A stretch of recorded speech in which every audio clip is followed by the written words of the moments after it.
നിങ്ങളെല്ലാവരും കേട്ടിട്ടുണ്ടാവും എന്ന് വിചാരിക്കുന്നു. രാമനാട്ടുകര മുതൽ വെങ്ങളം വരെയുള്ള നമ്മുടെ NH-66 ഇനി ബൈക്കുകൾ കയറ്റില്ല എന്ന് ഞാൻ കേട്ടു. അപ്പോൾ നമുക്കൊന്ന് റൈഡ് ചെയ്ത് നോക്കാം. നമ്മൾ കുറേ ദൂരമൊന്നും പോകുന്നില്ല, ഒരു 7 കിലോമീറ്റർ പോയി നോക്കാം. അഴിഞ്ഞിലെന്ന് പറഞ്ഞൊരു സ്ഥലത്തുനിന്ന് ഞാൻ ഹൈവേയിലേക്ക് കയറാം. ഇവിടെയാണ് പണി തീരാത്തിട്ടുള്ള മെയിൻ സ്ഥലങ്ങൾ. ഇതിലെങ്ങനെയാണ് പോകാമെന്നൊന്ന് നോക്കി നോക്കാം കേട്ടോ. ഫസ്റ്റ് തന്നെ ഇതിനൊരു തീരുമാനമില്ലാത്ത പക്ഷം നമ്മൾ എങ്ങനെ ബൈക്കായിട്ട് ഇതിൽ പോവും, വിശ്വസിച്ചുകൊണ്ട് എങ്ങനെ പോവും?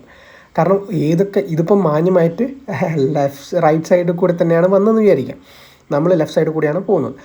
അപ്പം അതേപോലെ അല്ലാത്ത ആൾക്കാരും ഉണ്ട്. അത് പറ്റുകയാണെങ്കിൽ ഞാൻ കാണിച്ചു തരാം കേട്ടോ. വരുന്നൊരു വീഡിയോയിലുണ്ട് ഉണ്ട് എല്ലാ ഐറ്റംസും ഇവിടെ തന്നെ കിട്ടാനുണ്ട്. നമ്മുടെ സർവീസ് റോഡിൽ ഒരുപാട് ഇഷ്യൂസ് ഉണ്ട്. അത് പറഞ്ഞുതരാം. ആദ്യം നമുക്ക് ഇതിൻ്റെ ഒരു അവസ്ഥ എന്താണെന്ന് നോക്കിയാലോ. നമ്മളിപ്പം ഇവിടുന്ന് കയറുക കേട്ടോ. നിങ്ങൾ നോക്കി നോക്കും എങ്ങനെയാണ് കയറാൻ പോകുന്നതെന്നുള്ളത്. ഇപ്പം ഹൈവേയിൽ ആരാണ് അവിടെ നിൽക്കുന്നത് നോക്കും. മേലെ എന്താണ് അവിടെ എഴുതി വെച്ചിരിക്കുന്നത്? പാർക്കിംഗ് അല്ലല്ലോ അല്ലേ. 2 വണ്ടികൾ അവിടെ നിൽക്കുന്നുണ്ട്. ആ പുള്ളിയാണെങ്കിൽ ഞാൻ ബാക്കിലുണ്ട്, എന്നിട്ടും പുള്ളി എടുത്തു. പുള്ളിക്കവിടെ വെയിറ്റ് ചെയ്താൽ മതി, പക്ഷെ പുള്ളി എടുത്തു. ഓക്കെ, നമുക്കിപ്പോൾ വെയിറ്റ് ചെയ്യാനുള്ള സമയമൊന്നുമില്ലല്ലോ. മറ്റേ പുള്ളി അവിടെ പാർക്ക് ചെയ്തിട്ടാണ് പോയത്. അത് വേറെ രസം. എന്ത് ചെയ്യാനല്ലേ, ഇതൊക്കെ ഒന്ന് ശരിയാവണ്ടേ. ജസ്റ്റ് ഒന്ന് നിങ്ങളുടെ റൈറ്റ് സൈഡിലേക്ക് നോക്കിയാൽ മതി. റോഡ് പകുതിയുള്ളൂ ഇവിടെ. ഇതൊക്കെയാണ് ഇവിടുത്തെ അവസ്ഥ കേട്ടോ. നമ്മൾ ഈ രാമനാട്ടുകര മുതൽ വെങ്ങളമുള്ള റീച്ചിൽ കുറച്ചുകൂടി പണി തീരാനുണ്ട്. അതിൽ മെയിനായിട്ടുള്ള പണികൾ ഇവിടെയൊക്കെയാണ് തീരാനുള്ളത്. അപ്പോൾ ഇതിലൂടെയൊക്കെ എങ്ങനെയാണ് നമ്മൾ ബൈക്ക് ഓടിച്ച് പോകാമെന്നതാ. ഒരു ആൾ പോയത് കണ്ടില്ലേ, അടിപൊളിയല്ലേ. ഇതേപോലെയൊക്കെയാണ് ബൈക്ക് പോകുന്നത് കേട്ടോ. അപ്പോൾ സത്യം പറഞ്ഞാൽ എൻ്റെ ഒരു തീരുമാനത്തിൽ ബൈക്ക് കയറ്റാത്ത നല്ല തീരുമാനം തന്നെയാണ് എൻ്റെ ഒരു വിശ്വാസം. ഞാൻ ഇന്ന് കാർ എടുത്ത് പോയത് ബൈക്ക് എങ്ങനെ അവസ്ഥ അറിയാത്തതുകൊണ്ടാണ് കാർ എടുത്തത്. ഞാനും ബൈക്കിൽ തന്നെയാണ് പോവാറ്. പക്ഷേ ഞാൻ പോകുന്ന സമയത്ത് സൈഡിലൂടെ ആ ചേട്ടൻ പോകുന്ന പോലെ മാത്രമേ ഞാൻ പോകാറുണ്ടായിരുന്നുള്ളൂ കേട്ടോ. വളരെ സൈഡിലൂടെ മെല്ലെ പതുക്കെ. കാരണം എനിക്ക് എൻ്റെ ലൈഫിൽ ആവശ്യമുണ്ട്, എനിക്ക് വീട്ടിലേക്ക് തിരിച്ച് വരണമെന്ന് ആഗ്രഹമുണ്ട്. ഒരുപാട് ആൾക്കാരുണ്ട്. ഇതിൽ തന്നെ നിങ്ങൾക്ക് കാണാം, ഒരുപാട് വീഡിയോയിൽ ആൾക്കാർ തോന്നിയ പോലെയാണ് വണ്ടി ഓടിക്കുന്നത്. അതുതന്നെയാണ് മെയിൻ റീസൺ. ഇനി നമുക്ക് കുറച്ച് കാര്യങ്ങൾ നോക്കാം കേട്ടോ. ഞാനിപ്പോൾ പറഞ്ഞ് നാവെടുത്തില്ല, അപ്ലൈയും കണ്ടല്ലേ ഒരു ചേട്ടൻ പോയത്. സിമ്പിളായിട്ട് നമ്മൾ ഓവർടേക്ക് ചെയ്യാൻ പറ്റാത്ത ട്രാക്ക് കൂടിയൊക്കെ ഓവർടേക്ക് ചെയ്യും. ബൈക്ക് ഇതിലേ പോകാൻ പാടില്ലല്ലോ. എന്നിട്ടും നിങ്ങളിങ്ങനെ ചെയ്യുമ്പോഴാണ് പ്രശ്നങ്ങൾ വരുന്നത്. ഒരു പക്ഷേ ഞാനും വിചാരിച്ചിട്ടുണ്ടായിരുന്നു കുറച്ച് CC ഉള്ള വണ്ടികളൊക്കെ ഈ മെയിൻ ഹൈവേ കൂടെ പോയിരുന്നെങ്കിൽ എന്ന് ഞാൻ ആഗ്രഹിച്ചിരുന്നു. കാരണം സർവീസ് റോഡിൽ ഭയങ്കര ഡേഞ്ചറസ് ആണ്. ഞാൻ വേറൊരു വീഡിയോ ആയിട്ട് മെയിനായിട്ട് ഞാൻ പഴയ വീഡിയോ ചെയ്തിട്ടുമുണ്ട്. ഭയങ്കര ഡേഞ്ചറസ് ആണ് നമ്മുടെ സർവീസ് റോഡിലൂടെ പോകാൻ കേട്ടോ. ഇതിലും കൂടുതൽ ആക്സിഡൻറ്റ്സ് സർവീസ് റോഡിലാണ് ഉണ്ടാവുകയെന്നാണ് എൻ്റെ ഒരു അണ്ടർസ്റ്റാൻഡിങ് ഉള്ളത്. ഇനി ഈ ഒരു ജംഗ്ഷനിൽ നിങ്ങൾ നോക്കി നോക്കട്ടോ. ഇപ്പോൾ വണ്ടി കുറച്ച് ട്രാഫിക്കും കാര്യങ്ങളൊക്കെ കൂടിയൊരു സ്ഥലമാണ്. എനിക്ക് ഈ ലെഫ്റ്റിലേക്ക് എടുക്കാൻ പറ്റില്ല. മുന്നത്തെ വണ്ടി ഭയങ്കര സ്ലോയിലാണ് പോകുന്നത്. സ്ലോയിൽ എന്ന് പറഞ്ഞാൽ 80 പോകേണ്ടതല്ല, 80 പോകുന്ന ട്രാക്കിലല്ല, അല്ലെങ്കിൽ അതേ സ്പീഡിലല്ല ഇവിടെ ആരും പോകുന്നത്. ഇവിടെ ഒരു എക്സിറ്റ് ഉണ്ട്, അല്ലെങ്കിൽ എൻട്രി ഉണ്ട്. ഈ എൻട്രിയിലൂടെ തോന്നിയ പോലെയാണ് വണ്ടി അങ്ങോട്ടും ഇങ്ങോട്ടും കയറുന്നുണ്ടായിരുന്നത്. കാരണം ഇവിടെ സർവീസ് റോഡില്ല. അപ്പം ബൈക്കാരെ എങ്ങനെ ഈ റോഡിലൂടെ ഫുള്ളായിട്ട് പോകും? ഇപ്പോൾ ഈ വണ്ടി കണ്ടോ, വണ്ടി നടുവ് കൂടെ ഓടിക്കുന്നത്. എന്തുകൊണ്ടാണ്? അപ്പുറത്തൊരു ഏട്ടനുണ്ട്, മേലെ കണ്ടില്ലേ, സർവീസ് റോഡില്ല. അപ്പോൾ ഇതൊക്കെ എങ്ങനെയാണ് നിങ്ങൾ ഹാൻഡിൽ ചെയ്യാൻ പോകുന്നത്? എങ്ങനെയാണ് നിങ്ങൾ ഫൈൻ ഇടാൻ പോകുന്നത്? ഈ എക്സിലൂടെ ഞാൻ എക്സിറ്റ് ചെയ്യണോ? എന്താണ് ചെയ്യേണ്ടത് ബൈക്ക് എടുത്ത് പോകുമ്പോൾ? എനിക്കിതൊക്കെയാണ് എൻ്റെ കൺഫ്യൂഷൻസ് ഉള്ളത്. ഞാൻ റെഡിയാണ് നിയമം പാലിക്കാൻ വേണ്ടിയിട്ട്. എനിക്ക് തോന്നുന്നു മിക്കവാറും അധികം ആൾക്കാർ റെഡി തന്നെ ആയിരിക്കും എന്ന് വിചാരിക്കുന്നു. അപ്പോൾ എങ്ങനെയാണെന്നുള്ളൊരു ധാരണ നമുക്ക് തന്നിട്ടുണ്ടെങ്കിൽ അത് ആരാണോ തരേണ്ടത്, NHA ആണ്, NHA അല്ലെങ്കിൽ നമ്മുടെ സ്റ്റേറ്റ് ഗവൺമെൻറ് ആണ്, സ്റ്റേറ്റ് ഗവൺമെൻറ് തരണം എന്ന് ഞാൻ ആഗ്രഹിക്കുന്നു കേട്ടോ. നിങ്ങളൊന്ന് കമൻറ്റ് ചെയ്ത് പറയൂ കേട്ടോ, എന്താണ് നിങ്ങളുടെ തോട്ട് ഇൻ ദിസ് എന്നുള്ളത്. കാരണം എനിക്ക് അത്രയും കൂടുതൽ ആക്സിഡൻസും കാര്യങ്ങളും കണ്ടതുകൊണ്ടും അതേപോലെ ഈ ഹൈവേയിൽ ആക്സിഡൻ്റ് ആവാൻ പോകുന്ന കുറേ കാര്യങ്ങൾ കണ്ടുകൊണ്ട് തന്നെ ഞാൻ പറഞ്ഞു പോകുന്നതാണ് കേട്ടോ. ഒന്ന്, ഹൈവേൻ്റെ പണി പ്രോപ്പറായിട്ട് തീർന്നിട്ടില്ല. ബൈക്കുകൾ എങ്ങനെ പോകണം, ബൈക്ക് അനുവദിക്കാൻ പറ്റുമോ എന്ന് ചോദിക്കാൻ പറ്റാത്ത അവസ്ഥയിലാണ് ബൈക്കുകാർ വണ്ടി ഓടിക്കുന്നത്. നമ്മുടെ സഹോദരങ്ങളെ, നിങ്ങൾ മാന്യമായി വണ്ടി ഓടിക്കുകയാണെങ്കിൽ നമുക്കൊരു പക്ഷേ കുറച്ചും കൂടിയൊക്കെ ഒന്ന് ബൈക്ക് ഇതിൽ ഓടിച്ച് കൊണ്ടുപടക്കാൻ പോകുമായിരുന്നു. കാരണം എനിക്ക് വേറെ ഓപ്ഷനില്ല. കാരണം ഞാൻ നേരത്തെ പറഞ്ഞ എക്സിറ്റിലൂടെ ഇറങ്ങി കഴിഞ്ഞാൽ ഈ പന്തരങ്ങാ ടൗണിൽ ഞാൻ ബ്ലോക്കിൽ നിൽക്കണം, ഒരുപാട് നേരം ബ്ലോക്കിൽ നിൽക്കണം. അതും സർവീസ് റോഡിലൂടെ അങ്ങോട്ടും ഇങ്ങോട്ടും വണ്ടികൾ വരുന്നുണ്ട്. അപ്പം എനിക്ക് തോന്നുന്നു മെയിൻ ഹൈവേയിൽ പോകുന്നതിനെക്കാട്ടും കൂടുതൽ ഇഷ്യൂസ് വരുന്ന സർവീസ് റോഡിലാണ്. അപ്പോൾ ഈ ഇഷ്യൂസൊക്കെ എങ്ങനെ നിങ്ങൾ റിസോൾവ് ചെയ്യും? എങ്ങനെയാണ് ഇതിൻ്റെയൊക്കെ ഒരു തീരുമാനങ്ങൾ എങ്ങനെയാണ്? സർവീസ് റോഡുകൾ 1 വേ ആണോ 2 വേ ആണോ? ആ കാര്യങ്ങളൊക്കെ ഒന്ന് പറഞ്ഞു തന്നിട്ട് മാത്രം ഈ നിയമങ്ങൾ ഒന്ന് കർശനമാക്കുക എന്നൊരു ആഗ്രഹം ഉണ്ടായിരുന്നു. അതേപോലെ ഈ പണികൾ കഴിഞ്ഞിട്ട് മാത്രം ഈ കർശനങ്ങൾ ആക്കുന്നതും കാര്യങ്ങളാക്കുന്നു, അല്ലെങ്കിൽ അവയർനെസ് തന്നിട്ട് മാത്രം നിങ്ങൾ ഫൈൻ ഇടാൻ പാടുള്ളൂ എന്നാണ് എൻ്റെ ഒരു സജഷൻ ഉള്ളത്.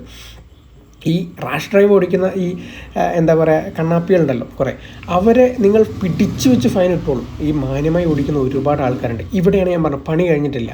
ഈ റീച്ചിൽ തന്നെ ആകെ 3-4 കിലോമീറ്ററുള്ളിൽ പണി തീരുന്നില്ല. എങ്ങനെയാണ് നമ്മൾ വണ്ടി മര്യാദയ്ക്ക് ഇതിൽ ഓടിച്ച് പോകാന്നുള്ള ഭയങ്കരമായ ക്വസ്റ്റ്യൻസും കാര്യങ്ങളൊക്കെയാണ് എനിക്ക് ആസ്ക് ചെയ്യാനുള്ളത്. അതോർക്കുണ്ട് ആരിത് കാണാനാണ് എന്ന് എനിക്കറിയില്ല, കണ്ടിട്ട് ആൻസർ ചെയ്യുമെന്നൊന്നും എനിക്കറിയില്ല. But I am just asking like ഒരു ലൈഫ് എന്ന് പറഞ്ഞാൽ അത്രയും പ്രഷ്യസ് ആണ്.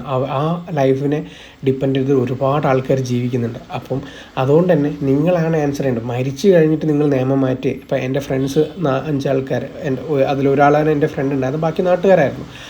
അവൻ മരിച്ചിട്ട് ഇന്നിപ്പം നമ്മുടെ മോഡേൺ വളവുണ്ടല്ലോ, ആ വളവിലിപ്പം ഡിവൈഡറും കാര്യങ്ങളൊക്കെ ആഡ് ചെയ്തിട്ടുണ്ട്. നിങ്ങൾ ഒരു പക്ഷേ അത് കുറച്ചുകൂടി മുന്നേ ആഡ് ചെയ്തിട്ടുണ്ടെങ്കിൽ 5 ലൈഫ് അവിടെ രക്ഷിക്കായിരുന്നു എന്ന് തോന്നിപ്പോയിട്ടുണ്ട്. അപ്പം മരിച്ചു കഴിഞ്ഞിട്ട് നിങ്ങൾ ആക്ഷൻ എടുത്തിട്ട് കാര്യമുണ്ടോയെന്ന് എനിക്കറിയില്ല. അപ്പം മരിക്കുന്നതിൻ്റെ മുന്നേ, ആൾക്കാർ മരിക്കുന്നതിൻ്റെ മുന്നേ ചെയ്യുകയായിരുന്നെങ്കിൽ ബെറ്റർ ആയിരുന്നു എന്ന് എനിക്ക് തോന്നുന്നുണ്ട്. ഇപ്പം ഈ ടോൾ പ്ലാസ കാര്യങ്ങളൊക്കെ വന്നിട്ടുണ്ട്. ടോൾ പ്ലാസിൻ്റെ അടുത്ത് തന്നെ പണികളുണ്ട്.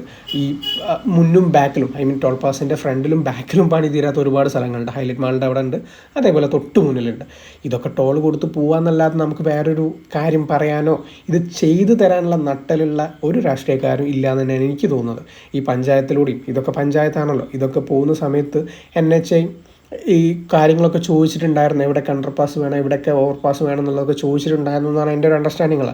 അന്ന് ചെയ്തില്ല. പിന്നെ എന്തിന് പറയുന്നു, നമ്മുടെ ഈ രാഷ്ട്രീയക്കാർ 60 മീറ്റർ റോഡുള്ളത് 35 മീറ്റർ മതി എന്ന് പറഞ്ഞ് എഴുതി കൊടുത്ത ആൾക്കാരല്ലേ നമുക്കുള്ളത്. പിന്നെ ഇതിൽ കൂടുതലൊന്നും പ്രതീക്ഷിക്കേണ്ട.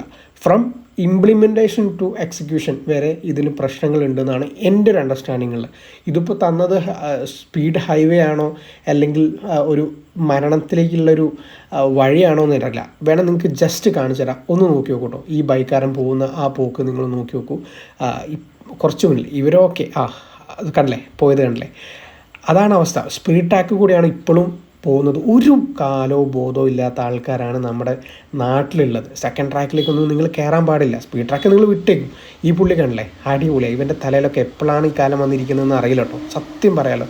റെഡിയാണ്. അവൻ്റെ ആക്സിലേറ്റർ ഫുൾ ചവിട്ടി വെച്ചിരിക്കുകയാണ്. ആക്റ്റീവയാണ്.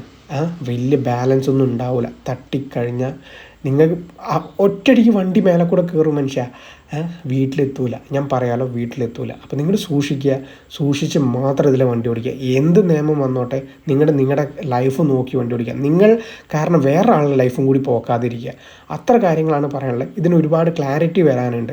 ക്ലാരിറ്റി വരട്ടെ എന്ന് വിചാരിക്കുന്നു. ഇപ്പം ഇനി വണ്ടി ഓടിക്കാൻ പറ്റില്ല എന്ന് പറയുകയാണെങ്കിൽ എവിടെയൊക്കെ പറ്റില്ല, എന്തൊക്കെ പറ്റില്ല എന്നുള്ളത് ഒരു ബോർഡും കാര്യങ്ങളും വെച്ചിട്ട് നമുക്ക് ഒരു ഇൻസ്ട്രക്ഷൻ ചെയ്ത് തന്നിട്ടുണ്ടെങ്കിൽ നന്നായിരിക്കും എന്ന് ഞാൻ വിചാരിക്കുന്നു. അല്ലാതെ ഞാൻ വണ്ടി ഓടിക്കുമ്പോൾ ഫൈൻ അടിച്ചിട്ട് കാര്യമുണ്ടോ? ഇപ്പോൾ ഇവിടെ നിന്ന് എക്സിറ്റ് അടിക്കണം എന്നുണ്ടെങ്കിൽ ഇവിടെ ബോർഡ് വെക്കണം, bike are not allowed here എന്നുള്ളൊരു ബോർഡ് നിങ്ങൾ വെച്ചേ പറ്റൂ. അതാണ് എൻ്റെ ഒരു suggestion. I am ready to ഏത് ലോ വന്നാലും ഞാൻ നല്ല താല്പര്യപ്രകാരം ഞാൻ ഏറ്റെടുക്കാം, സ്വീകരിക്കാം, ഞാൻ ഫോളോ ചെയ്യാം. ബട്ട് അതിനുള്ള പ്രോപ്പറായിട്ടുള്ള ഗൈഡ് ലൈൻസും കൂടി തരണം എന്നാണ് എൻ്റെ റിക്വസ്റ്റ് ഉള്ളത്. ഹോപ്പ്ഫുള്ളി MVD NHA എല്ലാവരും നമുക്ക് നല്ല ഗൈഡ് ലൈൻസും കാര്യങ്ങളും തരും എന്ന് പ്രതീക്ഷിച്ചുകൊണ്ട് ഞാൻ ഈ വീഡിയോ ഇവിടെ നിർത്തുകയാണ്. എന്തെങ്കിലും മിസ് ചെയ്ത് പോയിട്ടുണ്ടെങ്കിൽ ഒന്ന് ആഡ് ഓൺ ചെയ്യാം. നമുക്ക് സൂക്ഷിച്ച് വരാം, സൂക്ഷിച്ച് വണ്ടി ഓടിക്കാം. എൻ്റെ മോൻ പറഞ്ഞ പോലെ സൂക്ഷിച്ച് പോണേ എന്ന് പറയും എപ്പോഴും. അതേപോലെ സൂക്ഷിച്ച് മാത്രം വണ്ടി ഓടിക്കുക. മറ്റുള്ളവരും കൂടി ഒന്ന് ചെറുതായിട്ട് കെയർ ചെയ്യുക. കാരണം അവർ മരിച്ചാലും ഒരു ഫാമിലി അല്ലേ ഇതാവുന്നത്, കണ്ണീരിലാവുന്നത്. അപ്പോൾ ഒന്ന് സൂക്ഷിക്കുക. NHAയിൽ പോകുമ്പോഴും നിങ്ങൾ എല്ലാ സമയത്തും ഒന്ന് സൂക്ഷിച്ചേക്കൂ. അത്രയേ ഉള്ളൂ. അപ്പോൾ താങ്ക് യു ഫോർ വാച്ചിങ്. ചെറിയ കാര്യങ്ങൾ കൊണ്ട് ഒരുപാട് വീഡിയോസും കാര്യങ്ങളും മിസ്സായി പോയിട്ടുണ്ടായിരുന്നു, ഇടാൻ പറ്റിയിട്ടുണ്ടായിരുന്നില്ല. ഇട്ടേക്കാം കേട്ടോ. അപ്പോൾ thank you for watching. Subscribe ചെയ്യാൻ മറക്കുക. അതേപോലെ ഫേസ്ബുക്കിലും ഇൻസ്റ്റയിലും ഒന്ന് ഫോളോ ചെയ്തേക്കാം കേട്ടോ. Thank you.